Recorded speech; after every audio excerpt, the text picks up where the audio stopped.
Palestra Ciência e Literatura. Interseções. José Huguenin. Olá, eu sou o José Huguenin e queria agradecer a oportunidade de falar aqui na FLIR, com uma colaboração aí com a Nós Educação, falar um pouco para vocês desses universos tão encantadores, a ciência e a literatura. Quais são as interseções entre esses dois campos, do conhecimento, vamos dizer assim, que talvez pensemos, num primeiro instante, ser muito distantes, Mas, para começar esse assunto, vamos tentar colocar uma base aqui para a gente seguir a linha, e essa linha que a gente vai seguir, A primeira coisa, a nossa base aqui é a teoria dos construtos pessoais de George Kelly. O universo está realmente existindo e o homem gradualmente compreendendo. O universo existe e o homem, à medida que o tempo passa, vai compreendendo cada vez melhor esse universo. Então, todas as interpretações do universo estão sujeitas à revisão, substituição, o que a gente chama de alternativismo construtivo. Você vai aprendendo e vai reavaliando as suas definições. De maneira que a gente tem um homem cientista. O progresso do homem ao longo dos séculos não ocorreu em função das suas necessidades básicas, mas da sua permanente tentativa de prever ou controlar o fluxo daquilo que ele está envolvido. E ao tentar controlar isso, só a ciência não basta, já dizia Ferreira Goulart. A arte existe porque a vida não basta. Então só a vida concreta, só a ciência que nos ajuda a enxergar e compreender o mundo, só isso não basta. A gente precisa da arte para complementar isso. E aí que essas coisas, essas construções, ciência, arte, em específico, no nosso caso a literatura, são construções humanas, São invenções humanas, no sentido de compreender e estar em paz no mundo, Conviver com o mundo de maneira harmoniosa, vamos dizer assim. Então, eu gosto muito dessa fala da Ana Carolina Mello, que recursos da linguagem e do pensamento são inerentes à razão humana, que se apropria deliberadamente das analogias, metáforas, imagens para articular conhecimentos menos familiares aos mais familiares. A construção da explicação, a construção das imagens, através da linguagem, elas vão desde a explicação o que é o mundo, por que ele existe, até a descrição mais simples. Então a linguagem permeia, tudo isso. Permeia o pensamento. O pensamento se dá a partir de uma linguagem. Como é que você sabe que você está pensando? É a linguagem que te dá essa linha, vamos dizer assim. E aí, como é que fica então a questão da literatura, e das ciências? Há um movimento muito forte de uso de literatura para as aulas de ciência. Esse é um trabalho do professor Ildeu de Castro Moreira, foi presidente da Sociedade Brasileira para o Progresso da Ciência, SBPC. Um artigo que ele escreve sobre a poesia na sala de aula de ciências. O título é uma pergunta, mas o trabalho dele dá a resposta. Ciência e poesia pertencem à mesma busca imaginativa humana. Embora ligada a domínios diferentes do conhecimento, têm valores diferentes para a sociedade, mas elas pertencem à mesma busca imaginativa humana. Pensar numa teoria científica, elaborar um pensamento científico, isso requer muita imaginação, para perceber um modelo, você precisa de imaginação, não é? Então, para fazer poesia, você precisa de imaginação. Para fazer literatura de maneira geral, isso tudo, né, pertence à busca imaginativa de criação humana.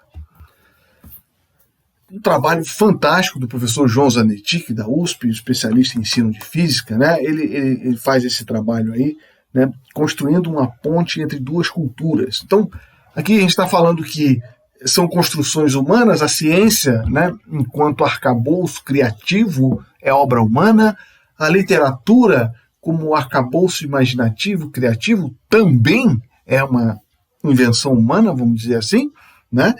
E aí, como é que se constrói, né, pontes, né, entre essas duas culturas, né? Ele vai dizer para a gente que a imaginação nos atinge e nos penetra de formas diferentes na ciência e na poesia, né? É claro. Quando você vê uma obra científica, entende, você tem um espanto, um encantamento por uma razão, né? A poesia te toca de maneira totalmente diferente, né? Ciência organiza a experiência. A poesia, ela aflora sentimentos, né? Então, o poeta, penetrando diretamente na sua experiência e na totalidade da experiência humana. É isso que acontece, né?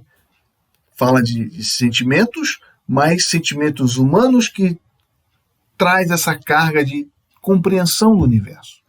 E isso tudo acaba comungando, né? Pois bem, ciência e poesia pertencem à mesma busca imaginativa humana, pessoal. Isso é muito forte. Então, a partir desse princípio, eu não preciso pontes, porque eu estou dentro do mesmo oceano. O oceano imaginativo humano. Essa é a grande lição, se a gente pode dizer assim, tá?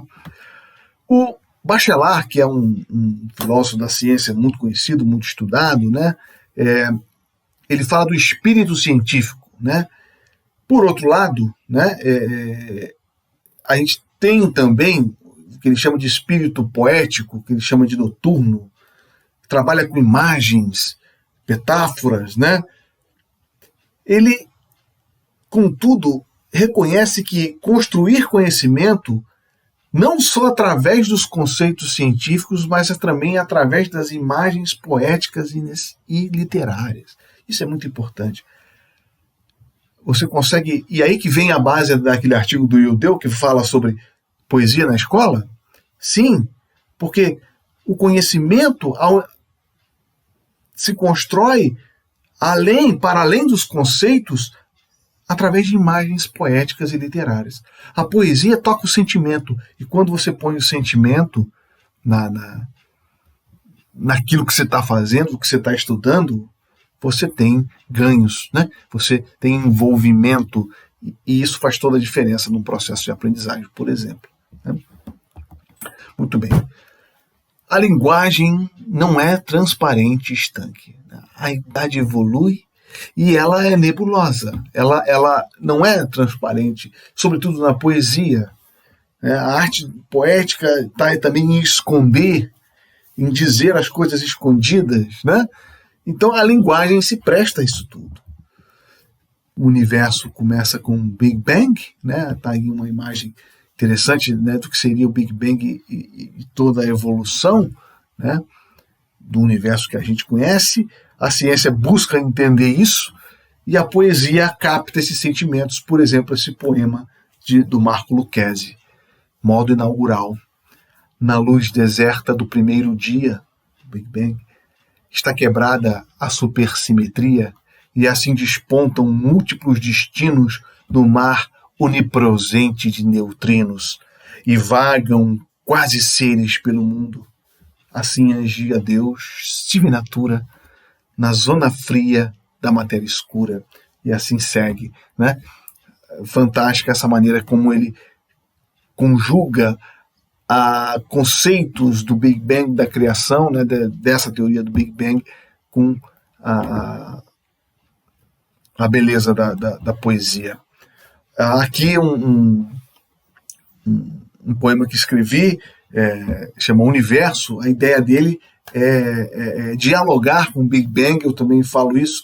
Eu começo então com um ponto: eis o que eras quando a luz se fez com a grande explosão.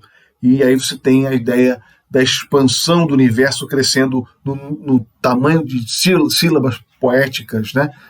Em cada verso, até você chegar ao máximo. E aí há teorias que falam dos crashes, né? Que você tem as evoluções, permitiriam pequenas variações, que houvesse um colapso também, né? Hoje em dia, isso seria possibilidade, mas não aconteceu segundo o que se acredita hoje em dia, né? Pois bem, no início do século XX, mudanças ideológicas e novas teses e novos jeitos de ver e entender o mundo estavam no ar e foram captadas independentemente por artistas e cientistas. É o que disse a Linda Henderson. É claro, início do século XX é o quê? Mecânica quântica, teoria da relatividade. Isso mudou a concepção do homem, a concepção do universo pelo homem. Mudou completamente, né? A mecânica quântica traz ideias revolucionárias, e é claro que isso vai ser captado pelo meio artístico, né? Então, o que a gente pode dizer? Se a arte, né, expõe sentimentos e é aquele espírito imagético, né, da criatividade humana, ela vai ser influenciada e retratar a ciência que explica o universo, que explica o dia a dia das coisas, né? Então, vários movimentos, né? O Kenneth Snelson faleceu há pouco tempo, né? um escultor, né? Que ele esculpia formas. Ele inventou esse termo tensegrity, né? É a tensão mais integridade estrutural, né? Obras lindas, né? Muito bonitas. E você olha de longe e parece que as coisas estão soltas, né? Mas estão tensionadas, né? Seguras aí por um fio. A teoria da relatividade, né? Para tudo, né? O tempo passa diferente, o tempo não é absoluto. E isso é interessantíssimo, como isso vai agir na cabeça dos escritores influenciados por essa teoria. O espaço, ele não é euclidiano, vamos dizer assim, ele é curvo, ele se curva. A luz faz curva, né? O experimento que a gente comemorou em 2019, no centenário da experiência de Sobral, a observação do eclipse em Sobral, no Ceará, que comprovou a teoria da relatividade geral de Einstein, né?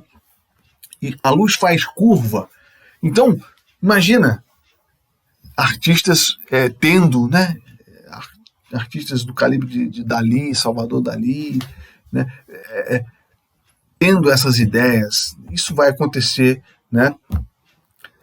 Por exemplo, o que a gente chama de cubismo, né? Esse cubismo mostra essa não planicidade do espaço, né? O espaço, ele é estendido, ele é deformado, e isso vai estar, por exemplo, na pintura de Dalí. O Marcel Duchamp faz esse quadro formidável, que é o nu descendendo a escada, né? O nu descendo a escada, baseado nos movimentos do elétron num meio condutor, né? Então tudo isso fez parte do que se chamou de cubismo. O desenho de Escher, né? Que deforma, e a música também sofre influência. O Arnold Schoenberg, né, em 1909, né, 4 anos depois da teoria da relatividade, compõe o Opus 11, que é uma música atonal, né? Ela não segue uma sequência muito certinha, né? Ela dá umas corridas, né? Stravinsky também, ele é apontado, né, como o cubista musical, né? Sagração da Primavera, também de 1911, também ele abandona o andamento regular da música para ter essa variação, né? Esse não absolutismo, né, do tempo, aí no caso o tempo musical, né? Bom, e a literatura não vai passar em branco dessa história, claro que não, né? Esse livro aí muito interessante do Mock e do Vargas, eles discutem a presença da teoria da relatividade, do cubismo dentro das narrativas, né? Isso é uma tendência moderna. Som e a Fúria, né, do William Faulkner, tem o João Zanetti que faz uma observação interessante, que a primeira coisa que chama a atenção são as bizarrias da técnica, né, do Faulkner, né, porque ele cria ali um tempo, né, o tempo passa diferente quando o personagem que tem problemas neurológicos narra, né? O tempo passa diferente ali, né? Há toda uma metafísica do tempo, por assim dizer, em O Som e a Fúria. Agora, a gente pode pensar assim, a ciência influencia a literatura, mas olha só o que esse historiador russo, Boris Kuznetsov, argumentou, né? Ele acha uma citação de Einstein que teria afirmado o seguinte, que Dostoiévski ofereceu-me mais que qualquer outro pensador, mais que Gauss. Ele está comemorando agora o bicentenário do nascimento de Dostoiévski, né? Imagina o seguinte, olha só, tem um trechinho aqui de Irmãos Karamazov. É preciso notar, no entanto, que se Deus existe e se criou verdadeiramente a Terra, fê-la, como se sabe, segundo a geometria de Euclides, e não deu ao espírito humano senão a noção das 3 dimensões do espaço. Olha só. Entretanto, encontram-se ainda geômetras e filósofos, mesmo iminentes, para duvidar de que todo o universo e até mesmo todos os mundos tenham sido criados somente de acordo com os princípios de Euclides. Ousam mesmo supor que 2 paralelas que, de acordo com as leis de Euclides, jamais poderão se encontrar na Terra, possam encontrar-se em alguma parte do infinito. Vou pular. Essas questões estão fora do alcance de um espírito que só tem a noção de 3 dimensões, que, para as paralelas que se encontram sobre meus olhos, verei e direi que se encontram. No entanto, não admitirei. Eis o essencial. Alyosha, eis minha tese. Olha só, quanta coisa, né? O problema da geometria euclidiana que Einstein tem que vencer essa coisa para haver deformação.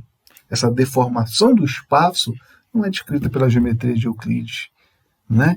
Então, isso está lá em Dostoiévski. Talvez tenha isso, né, que, bom, o historiador russo disse, né, dessa citação aí. O Jardim dos Caminhos que se Bifurcam, Jorge Luiz Borges, né? Fantástico também, inteiramente baseado na teoria da relatividade, né? E a mecânica quântica, claro, né? Essa é a frase do Niels Bohr, um dos pais da mecânica quântica. Se alguém não achar estranha a mecânica quântica é porque não a entendeu, né? De fato, as coisas são estranhas mesmo, né? Eu escrevi um livro, um ensaio, né, sobre isso, Estranhezas e Mitos da Mecânica Quântica, que tem essa intenção de apresentar essa teoria estranha né, que às vezes é usada, né, para várias coisas, né? A gente tem muitas coisas que são ditas, que se usa a mecânica quântica para explicar determinadas coisas, e essa teoria da natureza é aplicada numa situação muito diferente, por exemplo, do nosso pensamento, né, das coisas do dia a dia, enfim. É isso que se sabe hoje, né? Primeira coisa dela, essa coisa da dualidade, né? Um elétron, por exemplo, ele é partícula e é onda ao mesmo tempo. Essas coisas não existem no nosso, digamos, na nossa escala, né, de viver. Mas em partículas constituintes da matéria, as partículas subatômicas, o mesmo átomos, né, a mecânica quântica é aplicada, né? Então tem várias coisas, várias hipóteses aí. Aqui são os elétrons, essa famosa experimento dos elétrons numa fenda dupla, né, onde você vê cada elétron batendo, parece aleatório, mas depois de muitos elétrons lançados, você vê essas franjas de interferência, vê que está mais claro, aqui está mais escuro, essas franjas são típicas de onda. Um elétron, ele é pontual, então ele é partícula, e ele se comporta ondulatoriamente também. Né? Isso é a mecânica quântica. A superposição quântica, né? O famoso gato de Schrödinger, o gato que está morto e vivo ao mesmo tempo.